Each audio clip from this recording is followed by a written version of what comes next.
À l'abbaye bénédictine Notre-Dame de Fontgombault, dans l'Indre, c'est l'heure du repas. Alors que le père abbé accueille les nouveaux visiteurs en leur lavant les mains selon l'usage bénédictin, les moines s'avancent en procession vers le réfectoire. C'est vrai qu'au monastère, les repas sont pris en silence, on écoute une lecture, donc on peut se dire mais il n'y a aucune communication, quoi. En fait, on se nourrit de ce qu'on entend dans la lecture, mais Saint Benoît a prévu que tout le monde mange ensemble, c'est vraiment une activité commune. Comme la prière à l'oratoire est une activité commune. Un repas, ça commence par la prière, bénédicité, ça se termine par les grâces. Il y a comme une sorte de rituel, si vous voulez, même au cours du repas. Mais ce rituel du repas est d'abord préparé par plusieurs moines, dont le frère Hervé Marie. Il nous reçoit dans la cuisine du monastère pour nous partager l'une de ses recettes.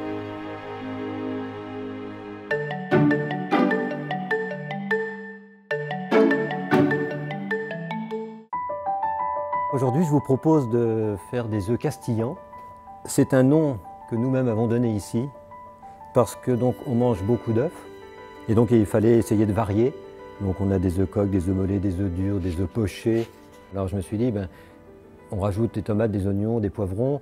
Il faut donner quelque chose un petit peu d'une saveur du Midi, une saveur de Provence, une saveur de la Méditerranée. Alors je me suis dit, castillan, c'est joli. Alors je me suis dit, on va appeler ça les œufs castillans. Et donc pour faire donc cette recette des œufs castillans, donc là il nous faut des œufs, donc on va aller les chercher au poulailler. Nous allons également aller chercher donc au potager les légumes dont nous avons besoin pour cette recette.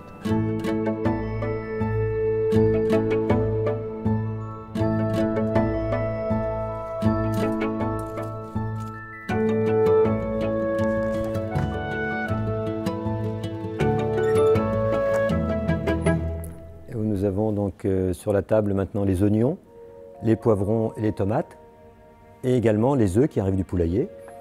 En tant que religieux, nous devons toujours penser que toute la nourriture, quand même, nous vient du Seigneur. Et d'ailleurs, c'est une grâce, parce que dans un monde où, il y a à peu près, on a dit, le pape François, dans son encyclique Laudato Si, a dit qu'il y avait pratiquement un tiers de l'humanité qui ne mangeait pas à sa faim. Quand même, il faut savoir remercier le bon Dieu, nous, d'avoir toujours ce qu'il faut. Et d'ailleurs, c'est une des raisons pour laquelle, aussi bien avant qu'après le repas, nous avons une prière pour remercier Dieu. Et donc, nous allons commencer donc, à éplucher donc, les différents ingrédients, oignons, poivrons et tomates. Et ensuite, nous casserons les œufs.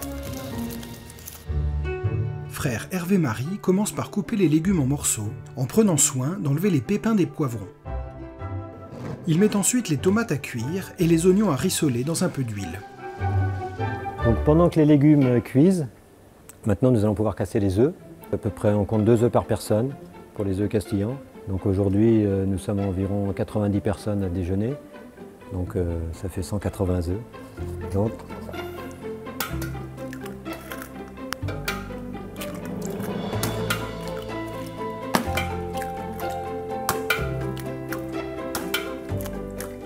parmi les cuisiniers, enfin tous les cuisiniers qui sont ici, nous avions tous pratiquement un travail dans le monde. Nous avons un qui était instituteur, nous en avons un autre qui était paysagiste, nous avons un ancien professeur de physique ou de chimie, je ne sais plus. Aucun n'était cuisinier à proprement parler. Non, même aucun n'était cuisinier. D'ailleurs, non seulement j'y connaissais rien, mais j'avais horreur de faire la cuisine, disons-le carrément. Et puis en fait, il a fallu s'y mettre. Et donc, ça fait partie d'ailleurs, ça fait partie des œuvres de miséricorde. Dans les œuvres de miséricorde que le Seigneur a donné à manger à ceux qui ont faim. Quand les moines rentrent au monastère, au moment du repas, ils ont faim. Et donc on leur a fait manger. Donc c'est une œuvre de charité.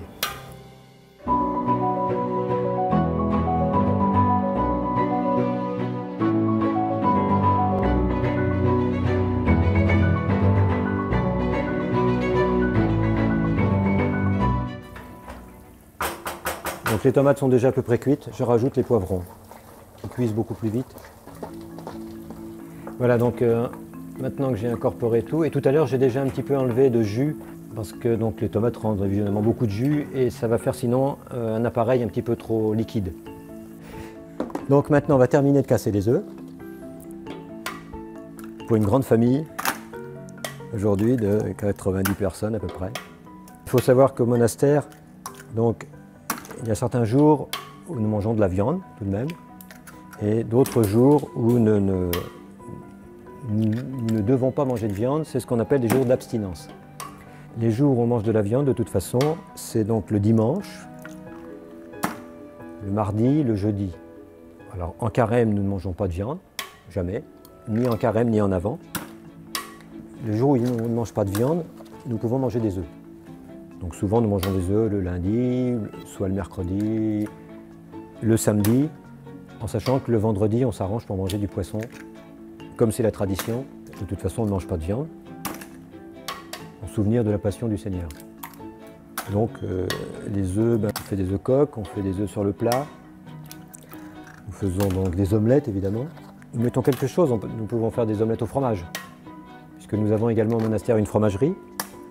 Et donc parfois nous faisons des omelettes au fromage, mais nous pouvons faire aussi des omelettes aux pommes de terre. Il n'y a pas très longtemps, on a fait une omelette aux aubergines.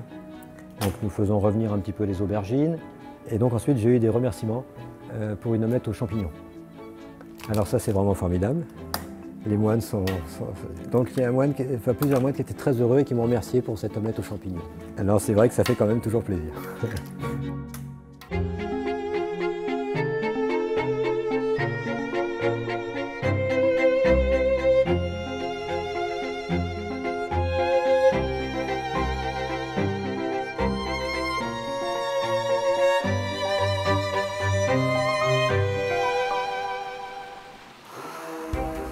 Une fois les œufs cassés, frère Hervé-Marie les mixe pour avoir un mélange homogène. Puis il ajoute du lait entier, ingrédient nécessaire pour faire les œufs brouillés. Il verse ensuite le mélange dans une grande sauteuse qu'il met à chauffer. Donc maintenant nous avons versé donc, les œufs avec le lait dans la sauteuse. Il faut racler donc, régulièrement le fond et donc laisser cuire à feu doux. Moi j'aime bien que les œufs brouillés soient un petit peu baveux. Et donc il faut faire attention d'arrêter la cuisson au bon moment et pas laisser trop cuire, sinon on va avoir les œufs vont rendre de l'eau et on ne va pas du tout avoir le même aspect et ça ne va pas être agréable. Et donc il ne faut pas oublier non plus à ce moment-là, donc avant qu'il soit terminé, il faut également penser à saler et poivrer. Alors moi je sais qu'il faut 3 poignées. Je laisse le soin aux ménagères de faire ce qu'il faut pour que ce ne soit pas trop salé. Et également un petit peu de poivre.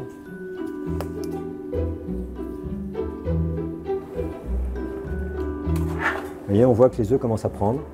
Et il faut qu'ils aient cet aspect laiteux, cet aspect un petit peu baveux. C'est le moment un petit peu critique. Il faut avoir arrêté au bon moment. Et que le fond diffuseur ne continue pas, lui, à trop chauffer les œufs. Et en remuant, ça permet aussi de refroidir la sauteuse. Donc là, vous voyez, là, ils sont très bien. Maintenant, il ne faut pas qu'ils cuisent plus. Donc les tomates, une fois qu'elles ont cuites, elles ont rendu beaucoup d'eau, beaucoup de jus, et donc il va falloir en enlever un petit peu pour avoir un appareil qui n'est pas trop liquide. Et je vais me servir également d'une partie du jus pour délayer la farine, le peu de farine que je vais joindre donc, à tout ça pour avoir un appareil un petit peu lié, et quelque chose qui se tienne. Donc maintenant je vais incorporer donc, les tomates dans les oignons, avec une marmite que j'ai toujours connue et qui a une anse cassée et qui n'est pas facile.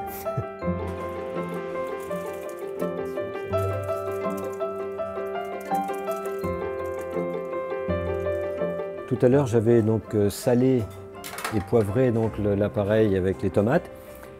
Et il faut maintenant que je rajoute un petit peu de sucre pour casser un petit peu l'acidité des tomates. Frère Hervé-Marie délaye alors un peu de farine dans le reste du jus de tomate et mélange au fouet. Puis il ajoute le tout aux légumes afin de bien lier la préparation.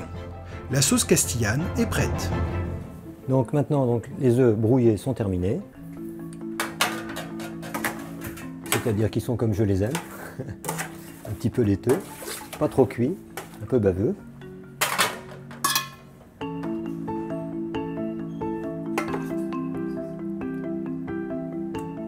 Et donc par-dessus, on rajoute donc notre appareil castillant.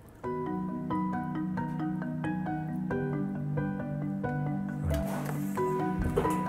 Donc on va rajouter donc par-dessus la ciboulette et le basilic pour donner un petit peu de couleur et aussi pour donner un petit peu de goût. La ciboulette, c'est très bon. Et ça vient donc du jardin, juste à côté de la cuisine. Alors les pères abbés nous rappellent toujours que non seulement ça doit être bon, mais ça doit aussi être bien présenté. Ce qu'on appelle l'appétence. Il faut qu'une fois que le plat arrive sur la table du réfectoire, ça donne de l'appétit et que les moines aient envie de manger. Voilà, donc maintenant la recette des œufs castillans est terminée. Donc on a donc cet aspect quand même sympathique et qui donne envie de manger. Et d'ailleurs, il est l'heure de les servir, donc on va se retrouver au réfectoire pour aller distribuer les plats.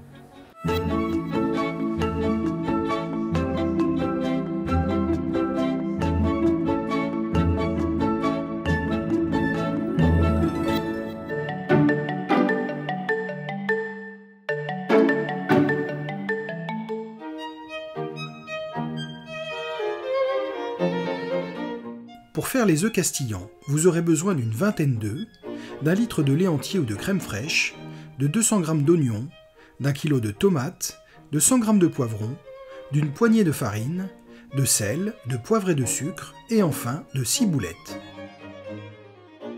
Pour commencer, coupez les légumes en morceaux en prenant soin d'enlever les pépins des poivrons. Faire revenir les oignons dans une casserole avec de l'huile. Faire cuire à part les tomates et ajouter un peu après les poivrons. Égoutter l'excédent de jus en cours de cuisson. Une fois cuit, mélangez les oignons, les tomates et les poivrons et ajoutez une cuillère de sucre pour casser l'acidité. Dans un peu de jus de cuisson, ajoutez une poignée de farine et mélangez. Ajoutez ce mélange aux légumes pour en faire une sauce bien liée. La sauce castillane est prête. Pour faire les œufs brouillés, commencez par casser les œufs entiers. Y incorporer le lait, le sel, le poivre et puis mixer. Versez les œufs dans une poêle pas trop chaude avec un peu d'huile. Cuire à feu doux et remuer régulièrement en raclant lentement le fond. Quand les œufs encore crémeux coagulent, arrêtez la cuisson et mettre dans un plat. Versez par-dessus la sauce castillane et parsemer de ciboulettes. C'est prêt, bon appétit!